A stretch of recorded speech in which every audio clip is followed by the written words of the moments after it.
إن الحمد لله نحمده ونستعينه ونستغفره ونعوذ بالله من شرور أنفسنا ومن سيئات أعمالنا من يهده الله فلا مضل له ومن يضلله فلا هادي له ونشهد أن لا إله إلا الله وحده لا شريك له ونشهد أن محمدا عبده ورسوله أما بعد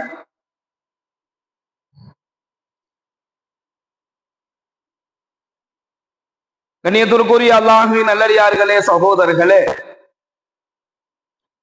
நோன்பை விட அனுமதிக்கப்பட்டவர்கள், நோன்பை நோன்பாளிகளின் மீது அல்லாஹ் எவ்வளவு தூரம் தன்னுடைய நேசத்தை வழங்குகின்றான், நோன்பாளிகள் கேட்கக்கூடிய துஆக்களை அல்லாஹ் எப்படி அங்கீகரித்துக் கொள்கின்றான், ஒரு நோன்பாளிக்கு அல்லாஹ் எந்த வகையான ஒரு தரஜாவை ஒரு அந்தஸ்தை உயர்த்துகிறான் என்பதை நாம் தொடர்ந்து பார்த்து வரோம். அதனாலதான் ரமலானுடைய மாதம் வந்துவிட்டது என்று சொன்னால் அந்த மாதத்தினுடைய ஆரம்ப இரவு, முதல் இரவு இருக்குல்ல, நம்ம முதல் நாள் பிறை பார்க்கிறோம். இப்ப நாளைக்கு நோன்பு வைக்கிறதா இல்லையாண்டு அந்த முதல் நாள் நம்ம பிறை பார்ப்போம். அப்ப அந்த ரமலானுடைய பிறை நமக்கு தெரிஞ்சிருச்சு அப்படின்னு சொன்னா அன்றைய இரவு என்ன நிகழும், அன்றைய இரவு என்ன நடைபெறும் அப்படின்னு சொன்னா, எப்படி நாம இந்த ரமலான் மாதத்தினுடைய அந்த முதல் நாள் பிறையை பார்த்த உடனேயே அன்றைய இரவு தொழுவக்கூடிய அந்த தராவினுடைய தொழுகையை தொழுது விட்டு அடுத்த நாள் நாம சகரு செஞ்சு நோன்பு வைக்க போறோம், ரமலானுடைய முதல் நோன்பு நாம வைக்க போறோம் கூடிய ஒரு ஆனந்தம், ஒரு மகிழ்ச்சி, அது நோன்பு வைக்கிறவங்களுக்கு இருக்கும், வைக்காத ஆளுக்கும் இருக்கும். நோன்பு வைக்கிறவங்களும் மகிழ்ச்சியோடு இருப்பாங்க, நோன்பு வைக்காத நோன்பே வைக்காமல் இருக்கக்கூடியவங்க இருக்காங்கல்ல, அவங்களுக்குள்ள ஒரு மகிழ்ச்சி இருக்கும். நாளிலிருந்து ரமலானுடைய நோன்பு ஆரம்பமாகுது என்று சொல்லக்கூடிய ஒரு மகிழ்ச்சி இருக்கும். யாம எப்படி இங்க மகிழ்ச்சி இருக்கு, மகிழ்ச்சி அடைகின்றோமோ அதை விட பல மடங்கு அங்கு அல்லாஹ் தன்னை சுற்றி இருக்கக்கூடிய அங்க அல்லாஹ் மிகப்பெரிய ஒரு மகிழ்ச்சியாளனாக அல்லாஹ் மாறான். மலக்குமார்கள் மகிழ்ச்சி அடைகின்றார்கள்.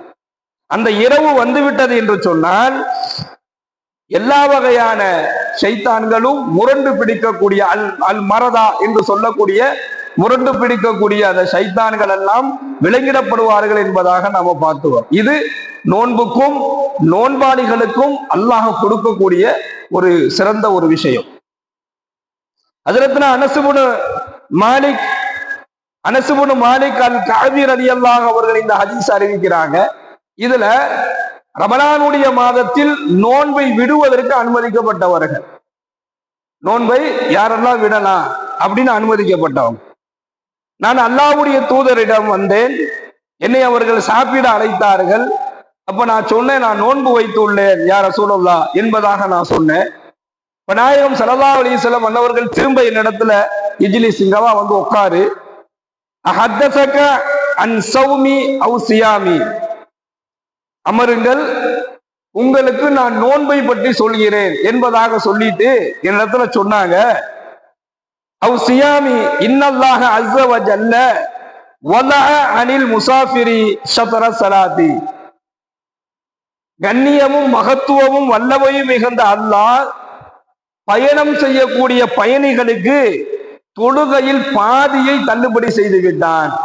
ஒருத்தர் பயணத்தை மேற்கொண்டார் அப்படின்னு சொன்னா அவருக்கு பாதி தொழுவதான், முழு தொழுவ அவருக்கு இல்லை. முழு தொழுவு பாதி தொழுவனா என்ன, நம்ம இப்ப லுகருடைய நேரத்துல நம்ம ஒரு பிரயாணத்துல இருக்கிறோம், பயணத்துல இருக்கிறோம் அப்படின்னு சொன்னா அந்த பயணத்துல இருக்கிற ஒரு குறிப்பிட்ட தூரம் தாண்டிட்டாருன்னா அவர் 2 ரக்காய் தொழுதா போதும். ஃபர்லு அவர் 4க்கு அவருக்கு தேவையில்லை. அதே மாதிரி அசரு அவர் 2 தொழுதா போதும். இல்ல இன்னொரு விஷயம் என்ன அப்படின்னு சொன்னா, லுகர் தொழுகிறார், ஆனா அசருக்கு அவர் பயணத்துல இருப்பார் என்கின்ற ஒரு சூழ்நிலை வரும் பொழுது லுகரையும் அசரையும் சேர்த்து தொழுதுக்கலாம். லுகர் தொழுதுட்டு லுகருடைய நேரத்திலேயே அதை என்ன செய்யலாம், அதே கசரை செஞ்சு ஜம்மு கசர் அல்லாஹ்விடத்துல நியத்தை வச்சு என்ன செஞ்சுக்கலாம், அவரு தொழுதுக்கலாம். இது பிரயாணிகளுக்கு அல்லாஹ் வழங்கியது. அதான் நாயகம் ஸல்லல்லாஹு அலைஹி வஸல்லம் அவங்க சொல்றாங்க, இன்னல்லாஹ அஸ்ஸ வ ஜல்ல வலஅ அனில் முசாஃபிரி, பயணிகளுக்கு அல்லாஹ் தஆலா தொழுகையில் பாதியை தள்ளுபடி செஞ்சிட்டான். அதே போன்று வ அனில் முசாஃபிரி வல் ஹாமிலி வல் முர்திஇ ஸௌம, அதே போன்று பயணிகள், கர்ப்பிணிகள், பாலூட்டும் தாய்மார்கள், இவங்களுக்கும் என்ன செஞ்சிட்டான், அல்லாஹ் நோன்பை தள்ளுபடி செய்து விட்டான் என்பதாக அருமை நாயகம் ஸல்லல்லாஹு அலைஹி வஸல்லம் அன்னவர்கள் கூறியதாக ஹஜ்ரத் அனஸ் இப்னு மாலிக் அல் காபி ரலியல்லாஹு அவர்கள் இந்த ஹதீஸ் அறிவிக்கிறாங்க. இது ஹசன் தரத்தில் அமைந்த ஹதீஸாக அறிஞர்களால் சொல்லப்படுறதுனால இந்த ஹதீஸ் ஹசன் தரத்தில் அமைந்ததாக இருக்கு. இப்ப கண்ணியமிக்க அல்லாஹ்வின் நல்லடியார்களே, சகோதரர்களே, பயணத்தில் இருக்கக்கூடியவர்கள் நோன்பை விடுவதற்கு அனுமதி இருக்குது. அவங்க பயணம் எப்படிப்பட்டது என்பதை பொறுத்து, தன்னுடைய பயணம் எப்படி இருக்குங்கிறது அந்த பயணம் செய்யக்கூடியவருக்கு தெரியும். அதை பொறுத்து என்ன செய்யலாம், அவர் நோன்பை விடுவதற்கு அவருக்கு அனுமதியே அல்லாஹ்வுடைய தூதர் வழங்கி இருப்பதை நம்ம பார்க்கிறோம். அதே போன்று கர்ப்பிணி பெண்கள், பாலூட்டும் தாய்மார்கள், இவங்க என்ன செஞ்சிடணும்னா விட்ட நோன்பை மற்றொரு தருணத்தில் நிறைவேற்ற வேணும். அவங்க குழந்தைக்கு பால் கொடுத்துட்டு இருக்கிறாங்க, அவங்களால நோன்பு வைக்க முடியாது. கர்ப்பிணியாக இருக்கிறாங்க, அவங்களால நோன்பு வைக்க முடியாது. அப்ப இவங்க என்ன செய்யணும், அந்த விட்ட நோன்பை நிறைவேற்ற வேண்டும். இன்னும் சொல்லப்படுது, அப்படி உங்களால நிறைவேற்ற முடியல அப்படின்னு சொன்னா, கர்ப்பிணி பெண்களோ பால் ஊட்டக்கூடிய தாய்மார்களோ விட்ட நோன்பை உங்களால் வைக்க முடியல, உங்களால் வைக்க முடியல அப்படின்னு சொன்னா, ஒரு நோன்பிற்கு பகரமாக ஒரு ஏழைக்கு உணவு வழங்கலாம் என்பதாக திருமிதியில 1649வது ஹதீஸாக வரக்கூடிய செய்தியை நம்ம பார்க்கிறோம். ஒரு நோன்புக்கு ஒரு ஏழைக்கு உணவு, ஒரு நோன்பை விட்டதற்கு பகரமாக ஒரு ஏழை, எத்தனை நோன்பு விட்டுருக்காங்களோ அத்தனை நோன்புக்கு பகரமாக அத்தனை ஏழைகளுக்கு உணவு வழங்குவதை நாம பார்க்கிறோம். உணவு வழங்கலாம் என்று சொல்லக்கூடிய ஒரு அனுமதி நமக்கு கொடுக்கப்படுது. அன்னை ஆயிஷா ரலியல்லாஹு அன்ஹா அவர்கள் அறிவிக்கின்றார்கள், எங்களுக்கு மாதவிடாய் காரணமாக ரமலானுடைய காலங்களில் சில நோன்புகள் எங்களுக்கு விடுபட்டோம்.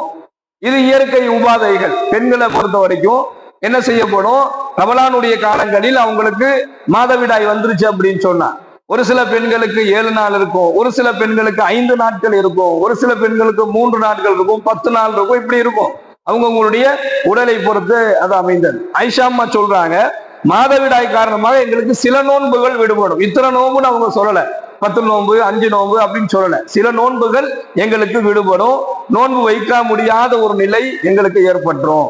அப்ப நாங்க என்ன செய்வோம் அப்படின்னு சொன்னா, ரமலான் மாதத்திற்கு பிறகு அந்த நோன்பை நாங்கள் நிறைவேற்றக்கூடியவர்களாக இருக்கிறோம். எத்தனை நோன்பு அந்த அந்த உடல் உபாதைகளின் காரணமாக அந்த நாங்க எத்தனை நோன்பு விட்டோமோ அது ரமலானுக்கு பின்னாடி நாங்கள் நிறைவேற்றக்கூடியவர்களாக இருந்தோம். சில நேரங்களில் அடுத்த ஷாபான் வரைக்கும் என்ன செய்யப்பட்டுரும், எங்கனால அந்த நோன்பை எடுத்து வைக்க முடியாது. எப்போ ரமலான் முடிந்து அதுக்கு அடுத்து வரக்கூடிய ஷாபான், அதாவது அடுத்த வருஷத்தை சொல்றாங்க. சில நேரங்களில் ஷாபான் வரை கூட அந்த விடுபட்ட நோன்பை நாங்க வைக்கக்கூடிய அந்த நாட்கள் எங்களுக்கு தள்ளி போய்கிட்டே இருக்கும் என்பதாக சொல்றாங்க. எங்களால வைக்க முடியாது, அந்த மாதிரி ஒரு சூழலை வந்துகிட்டே இருக்கும். ஆனா அந்த ஷாபான்ல நாங்க அந்த நோன்பை முழுமையாக நிறைவேற்றி விடுவோம் என்பதாக அன்னை ஆயிஷா அம்மா அவங்க சொல்றாங்க.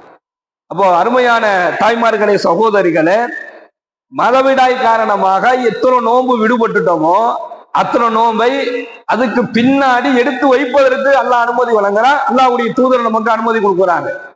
எது வரைக்கும் அப்படின்னு சொன்னா, நம்மளாம் நோன்பு முடிஞ்சு போச்சு, ஷவ்வால்ல வைக்கலாம்னு நினைக்கிறோம், வைக்க முடியல. அப்புறம் துல்காதா, துல்ஹஜ், ஜமாத்துல் அவ்வல், ஜமாத்துல் ஆசிர், ரபியுல் அவ்வல், ரபியுல் ஆசிர், இந்த மாதிரி ஏதோ ஒரு மாதத்துல எந்த மாதத்தில் டைம் கிடைக்கிறோம், அடுத்து வரக்கூடிய ரமலானுக்கு முன்னாடியே மீதம் இருக்கக்கூடிய இந்த மாதங்கள்ல எப்போ வேணாலும் அந்த விட்ட நோன்பை வைத்துக் கொள்ளலாம் என்பதை ஆயிஷா அம்மாவின் மூலமாக இந்த ஹதீஸ் நமக்கு ரொம்ப தெளிவாக சொல்லுது.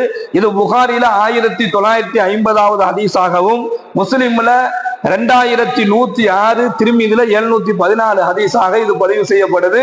மாதவிடாய் காரணமாக நோன்பை விட்டவர்கள் திருப்பி அந்த நோன்பை எடுத்து வைக்கலாம், அதுக்கு ஒரு வருடம் கூட அவங்க டைம் எடுத்துக்கலாம். அப்படிதான் நாங்க இருந்தோம் என்பதாக சொல்லக்கூடிய செய்தியை பார்க்கிறோம். அப்போ விட்ட நோன்பை எடுத்து வைத்துக் கொள்வது இவங்களுக்கு அனுமதி. இது உடல் உபாதைகளால் ஏற்பட்டவங்களுக்கு இந்த 2 செய்தியுமே. முதல்ல நாம பார்த்தது நோன்பினுடைய செய்தி என்னன்னா, பயணத்துல இருந்து கர்ப்பிணியா இருந்து பாலூட்டக்கூடிய தாயாக இருந்து நோன்பை விட்டுட்டாங்கன்னா அந்த நோன்பை பின்னாடி வைக்கணும். அப்படி வைக்க முடியலன்னா ஒரு நோன்பிற்கு பகரமாக ஒரு ஏழைக்கு உணவு கொடுக்கணும், அவருடைய கடமை நிறைவேறணும். 2வது, மாதவிடாய் காரணமாக நோன்பை விட்ட பெண்கள் எடுத்து வைக்கணும், பின்னாடி அவங்களுக்கு 1 வருஷம் டைம் இருக்கு. அதனால தாராளமா என்ன செஞ்சுக்கலாம், 3 நோம்பு 5 நோம்பு 10 விடுபட்ட நோம்பு வச்சுக்கலாம், வைக்கிறதுக்கு எல்லாம் அனுமதி கொடுக்குறான். இதெல்லாம் இந்த காரணத்திற்கு உண்டான அனுமதி. மூணாவது ஒரு செய்தி சொல்றாங்க, ஒரு நோன்பினுடைய சிறப்பை பற்றி ஸல்லல்லாஹு அலைஹி வஸல்லம் சொல்றாங்க. நபிகள் நாயகம் ஸல்லல்லாஹு அலைஹி வஸல்லம் அவர்களிடம் ஒரு தோழர் வந்து, யா ரசூலல்லாஹ், நான் அழிந்து விட்டேன் என்பதாக சொன்னார். என்ன செஞ்சீங்க, ஏன் இப்படி சொல்றீங்க என்பதாக கேட்கும் பொழுது, நான் நோன்பு வைத்த நிலையில் என்னுடைய மனைவியோடு நான் உடலுறவு கொண்டுட்டேன்னு சொல்லி சொன்னார். உடனே நாயகம் ஸல்லல்லாஹு அலைஹி வஸல்லம் அவர்கள், அப்படியா, அதுக்குள்ளான பரிகாரத்தை சொல்றாங்க, ஒரு அடிமைய விடுதலை செய்யி அப்படின்னாங்க. அந்த அளவுக்கு அடிமையை வச்சிருக்கிற அளவுக்குலாம் நான் பெரிய ஒரு வசதியான ஆள் இல்லை, எனக்கு தான் அடிமை கிடையாது. சரி, தொடர்ந்து 2 மாதங்கள் ஒரு நோன்பை வைத்துக் கொண்டு அந்த நோன்பை முறித்ததற்காக வேண்டி தொடர்ந்து 2 மாதங்கள் நோன்பு வை அப்படின்னு சொல்லி சொன்னார். இந்த இடத்துல நம்ம கவனிக்க வேண்டிய செய்தி என்ன அப்படின்னு சொன்னா, ரமலானுடைய மாதத்துல ஒரு ஃபர்லான நோன்பை விட்டுட்டோம் அப்படின்னு சொன்னா, வீணாக தேவையில்லாமல் வேணுக்குனே தெரிஞ்ச நோன்பாளி என்பதை தெரிந்தே நோன்பு ஒருத்தர் முறிக்கிறார், அவருக்கு தான் இது. வேணுக்குனே தெரிஞ்சே ரமலானுடைய மாதத்துல ஒருத்தர் ஒரு நோன்பை விட்டுட்டார் அப்படின்னு சொன்னா, அந்த நோன்பினுடைய கடமை நிறைவேறணும், அந்த நோன்பினுடைய நன்மையை அடையணும், அந்த நோன்பிற்கு பரிகாரத்தை செய்யணும்னு ஒருத்தர் விரும்பினார்னா என்ன செய்யணும்? ஒரு நோன்பிற்கு பகரமாக ரமலான் அல்லாத காலங்களில் 2 மாதங்கள் தொடர்ந்து நோன்பு வைக்க வேண்டும் என்பதாக அல்லாஹ்வுடைய தூதர் சொல்றார். இப்போ ஒரு ரமலான் மாதத்தினுடைய நோன்பினுடைய சிறப்பு 2 மாசம் 60 நாட்கள், ஒரு நோன்பினுடைய தாக்கம் 60 நாட்கள் நமக்கு தேவைப்படும் என்பதாக சொல்லும் பொழுது அவர் அதுவும் முடியாதுன்ட்டாரு. அப்புறம் 60 ஏழைகளுக்கு உணவு கொடுங்கன்னாங்க, அதுவும் முடியாதுன்றாரு. அதுக்கு பின்னாடி அல்லாஹ்வுடைய தூதர் இடத்துல இருந்த சில பொருள்களை எடுத்து கையில கொடுத்து, இதை போய் உன் குடும்பத்துக்காவது கொடுங்கன்னு சொல்லி அனுப்பிச்சு வச்சாங்கன்னு நம்ம பார்க்கிறோம். இந்த ஹதீஸ் வந்து புகாரில 1936, 1937, முஸ்லிம்ல 2036, திருமிதில 656வது ஹதீஸாக இடம்பெற்றிருக்கு. வேண்டும் என்றே நோன்பை விட்டவர்களுக்கு இந்த சட்டம், இந்த பரிகாரத்தை அவங்க செஞ்சுதான் ஆகணும். இப்போ ரமலானுடைய காலங்களில் ஒரு நோன்பை விட்டால், ரமலான் அல்லாத காலங்களில் தொடர்ந்து 2 மாதங்கள் 60 நாட்கள் நோன்பு வைக்கணுங்கிறது ஒரு பெரிய ஒரு விஷயமாக நம்ம பார்க்கிறோம். அந்த அளவுக்கு அந்த ஒரு நோன்பு சிறந்தது என்பதை நம்ம பார்க்கிறோம். இதே ஒருத்தர் மறதியில இருக்கிறார், மறதியில நோன்பு வைத்துக் கொண்டு நோன்பாளி என்பதை மறந்து தண்ணீர் அருந்துறார், நோன்பாளி என்பதை மறந்து உணவு சாப்பிடுறாரு, நோன்பாளி என்பதை மறந்து தன்னுடைய மனைவியோடு உறவு வச்சுக்கிறாரு அப்படின்னு சொன்னா அதுக்கு பரிகாரம் தேவையில்லை. வேண்டும் என்றே செய்தால்தான் இந்த பரிகாரம் என்பதாக சொல்லப்படுவதை நம்ம பார்க்கிறோம். சுப்ஹானல்லாஹி வ பிஹம்திஹி, சுப்ஹானக அல்லாஹும்ம வ பிஹம்திக வ நஷ்ஹது அல்லா இலாஹா இல்லா அன்த வ நஸ்தக்ஃபிருக வ நத்தூபு ஸல்லல்லாஹு அலைஹி வஸல்லம்.